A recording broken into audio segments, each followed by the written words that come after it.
right, Mr. Mayor, thank you very much for sitting down with Kind Magazine. If you could start by catching us up with the story of Amendment 64 in Manitou to today. Manitou voters basically passed Amendment 64 by a 2-to-1 margin back in November of 2012. And the City Council has been very firm, at least a majority of them, that they are ready to move forward with recreational stores here in Manitou Springs. Well, and one of the reasons Kind Magazine is talking to you, because we've been speaking with Councilman King, Councilman Pico, about why, in their view, Colorado Springs should not participate in retail marijuana in Colorado. Keith King is a supporter, in air quotes, but Councilman Pico is absolutely in opposition to it. One of his concerns was the enabling of crime. Like, he thought this would completely empower crime, to legitimize criminal activities. It would bring a bad element into town. In his view, legalizing retail marijuana enables or empowers the criminal elements of the underworld. How is Manitou addressing that? Or well, from a larger perspective, I can't just wholeheartedly agree with Councilman Pico's sentiments there.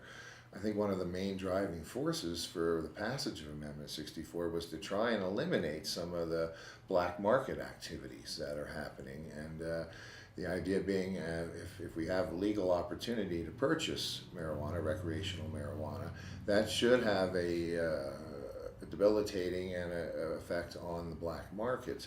And what I find fascinating, speaking with some of these, let's just call them prohibitionists, is they don't seem to be aware of the historical context of alcohol prohibition ending, or the very same arguments about enabling Mafia and Al Capone, empowering them to be legit, never came to fruition because the regulation itself, like the background checks and those kind of things, they eliminate that kind of participation. Well, where now does one go and buy black market alcohol? Right. There's probably a few stills in Appalachia. There's a lot of history there, but since the lifting of Amendment 21 of alcohol prohibition, it has become a completely legal, legitimate business. In fact, how many of our sports stadiums and others are named Coors Field, Busch Stadium, so it's really, as far as to my knowledge, there is no more black market in alcohol,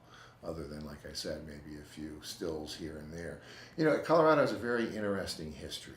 We were actually the first state to criminalize marijuana up in Denver, and there's a famous case where this fella who was selling marijuana was very publicly arrested and prosecuted and jailed. And Colorado, I believe, was also the first state to tell the federal government, we're no longer enforcing your alcohol prohibition. It's burdensome, it's impossible, and it's not right. So we've done that twice now?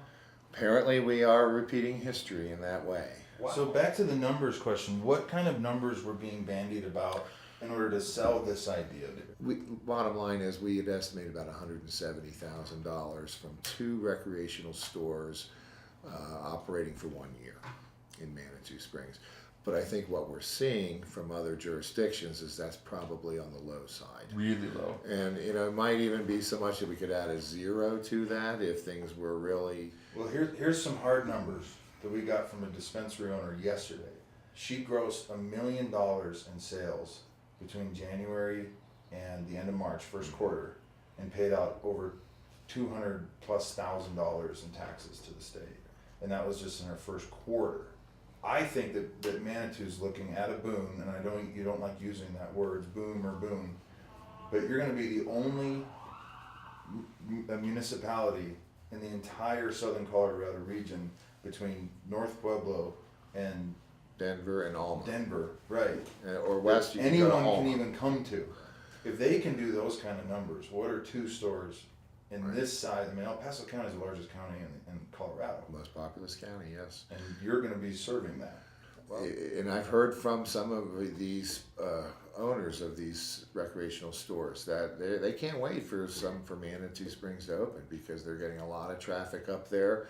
Their inventory is being consumed and purchased, and some of their local customers are getting a little miffed in that, you know, so many people from out of their immediate region have been coming there. So it is interesting. I will tell you, tax-wise, we have an existing 3.9% sales tax. Mhm. You add the additional 5% that passed in November, and then the state basically remits 1.5% back. So the total tax incidence for Manitou Springs on recreational marijuana will be 10.4%.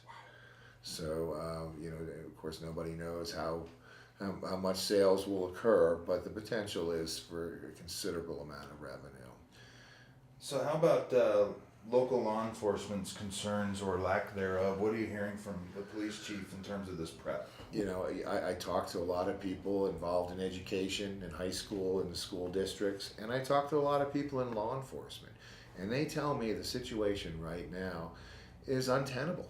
You know, you ask a high school student just about anywhere to get marijuana, they could probably get it within an hour. And this is, you know, while it was illegal, before we had recreational, but you don't know what they're getting there. You know, they're going to some street dealer who could be, you know, growing in his basement, and, you know, under what conditions and what toxicity and, you know, what potency. You don't have any idea on that, you know. So I really think this is an opportunity, and a lot of those folks in law enforcement in the schools tell me that they're really pulling for this to be successful. Now, they can't really be out front in public on that, given the nature of their positions and you know, potential fallout that might come from them being, you know, out front on this issue. But I talk to them privately, and I agree with them. You know, it's already here. You know, I've lived in Colorado 20 years now. I've never known anybody who wanted to get marijuana that had any trouble getting it. Okay, so let's just be honest about that fact. I think the opportunities to address some of those problems through legal recreational marijuana far outweigh the potential negative impacts that may result